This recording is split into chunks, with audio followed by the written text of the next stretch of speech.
Hello there and welcome to Let's Talk Comedy. In this episode, I list my top 10 tips for emceeing your own comedy night. I cram as much detail into each tip as I possibly can, so stay tuned to the very end and take as many notes as you can. Enjoy the video.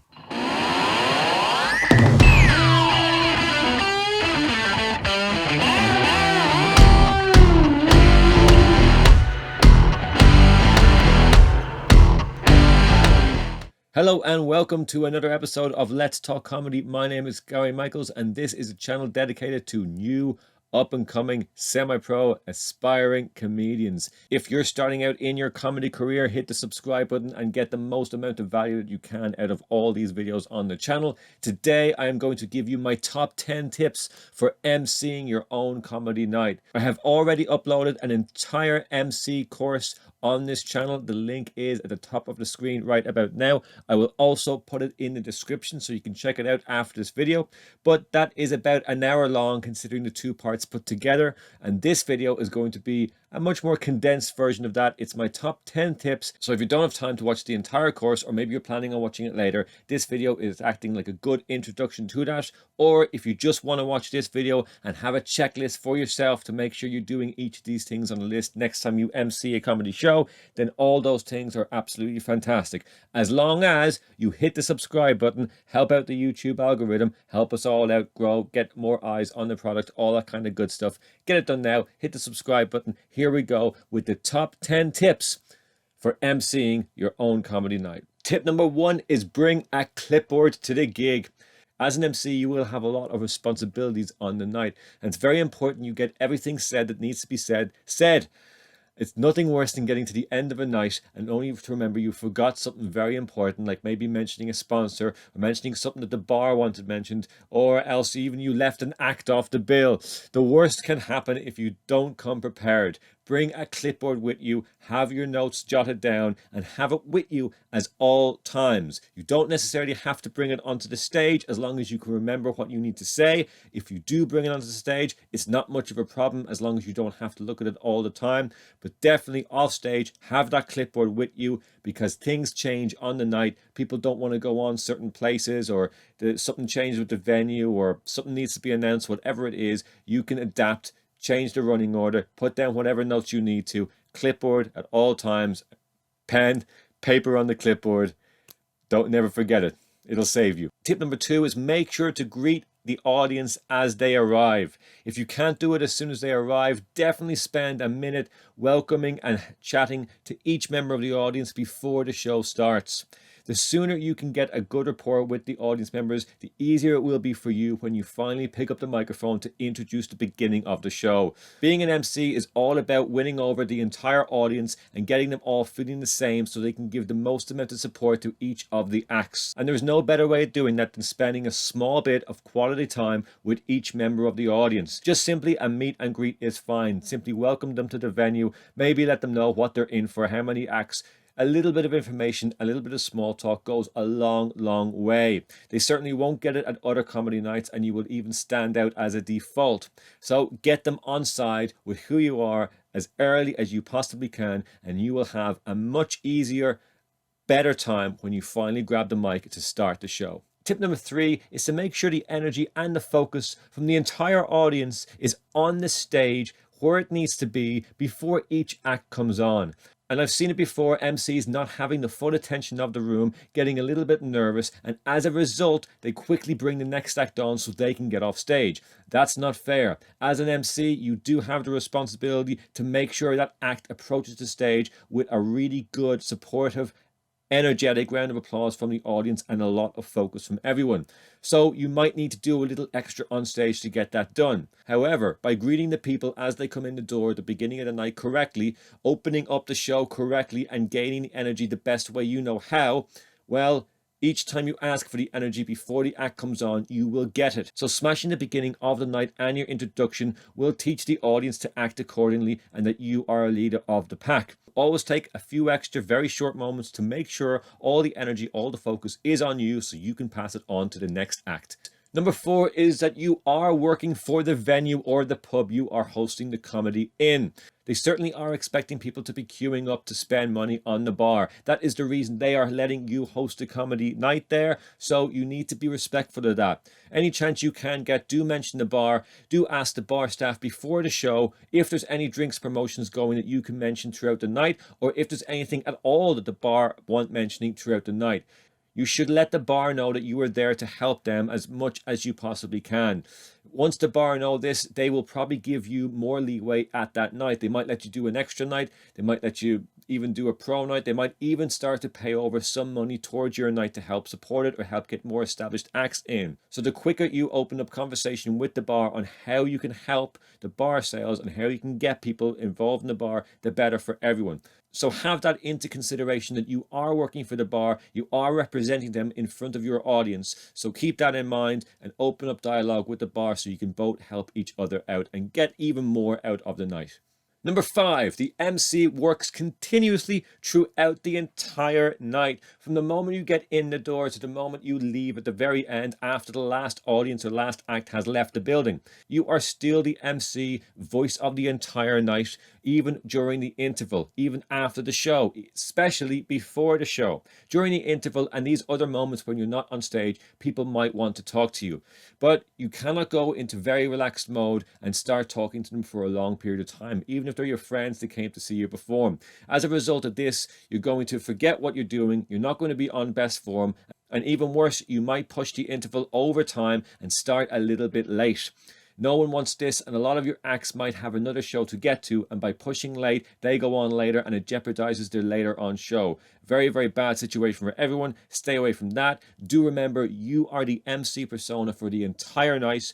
By all means, do talk to people, but give them a brief period of time, each person the same time, and stick to your plans. And also, when you're talking to people, there might be something else very important that needs your attention. So be polite. Do make sure you do the rounds of people. Small pleasantries is fine, and get the whole night still moving. They will appreciate you more for it in the long run if you get the night moving at a good pace. Everyone goes home a little bit earlier than they're used to, and they all have a fantastic time as a result.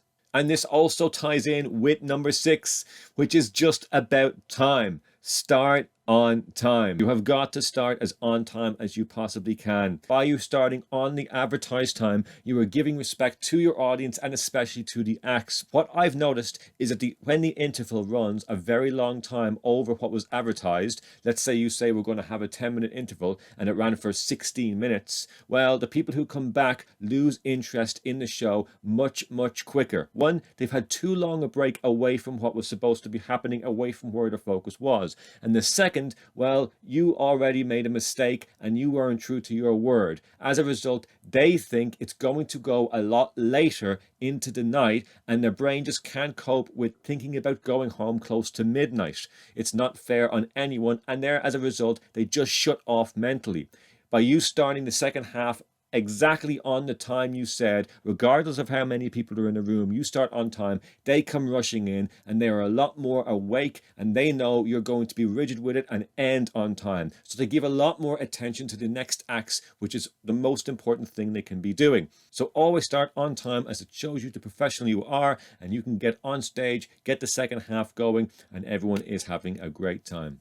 Tip number 7 is this. Before the show starts, you have all the names of the acts written down on your sheet, on your clipboard. I want you to quietly to yourself, but out loud, say each and every one of those names. It doesn't matter how many acts there are on the bill, I want you to say them out. Not too loud, but just so you can hear with your own ears. Hear out each one of those names sound. Sometimes names are hard to pronounce, so by saying each one of them, even just once, if you're having a hard time with them, say them twice. So by the time you get on stage, it's not your first time to ever say these names. It might be a little bit difficult for you. And if you're having a hard time pronouncing a name or don't know how it's supposed to sound, simply ask the act. There's nothing wrong with that, and they will appreciate it way more, you asking them what the correct pronunciation is, than you going up guessing and getting it wrong. Number 8, have the audience show a little bit of commitment towards the show before it really kicks off into gear and you get your first act up on stage.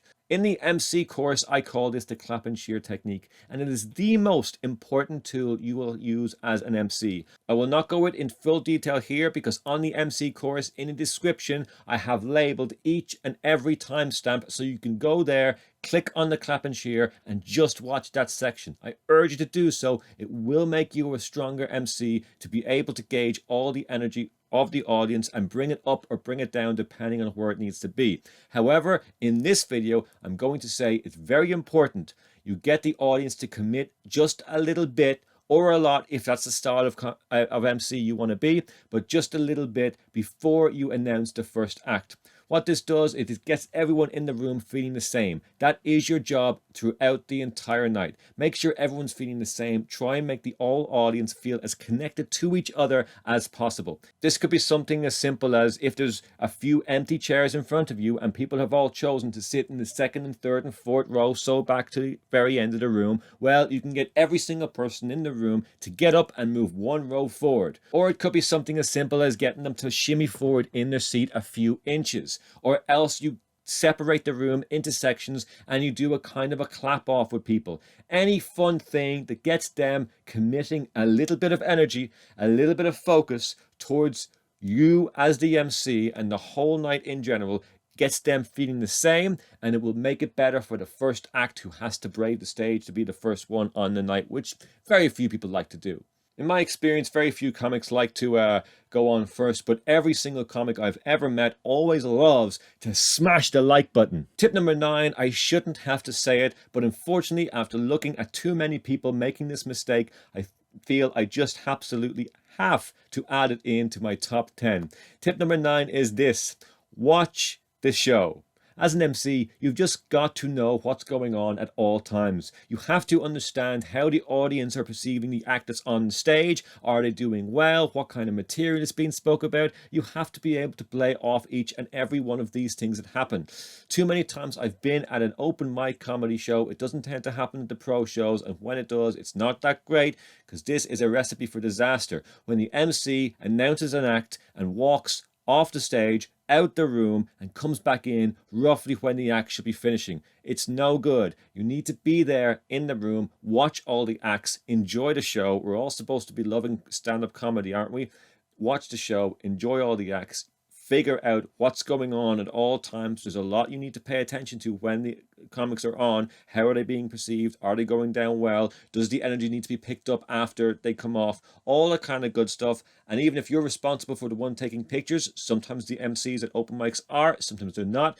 So you have a lot of responsibilities and you should be in the room enjoying the entire night, which is not only fun for you, but will help you out as an MC if you know what's going on. Obviously. And tip number 10 is to clarify and sum up with the line that represents what being an MC is all about. This is it, comedians. An MC's job is to bring each act onto the stage with the same support and focus from the audience. That's what it is. I'll say it again. An MC's job is to bring each act onto the stage with the same support and focus from the audience. And how you get this is your own creativity. On the course I have available on this channel, as I said before, I go into great detail on these topics, these tips, and also a whole lot of others. If you're interested in MCing a comedy night, I urge you to give it a look at. As I said, there's 2 parts to it. Each part is time-stamped, so you can look at the description. If you don't want to watch the whole thing, you can look at the description, find out what's interesting to you, and get watching. As I said, the link is in the description. I appreciate you watching this video. I hope I've given you some really great value that you can go right on your clipboard and take it with you everywhere you go for the rest of your life. And never miss out on a future episode by hitting that subscribe button and click on any of the links on the screen you see right now. I am confusing myself. I am giving you so much high quality information on these videos, and I will see you on the next one. Right on.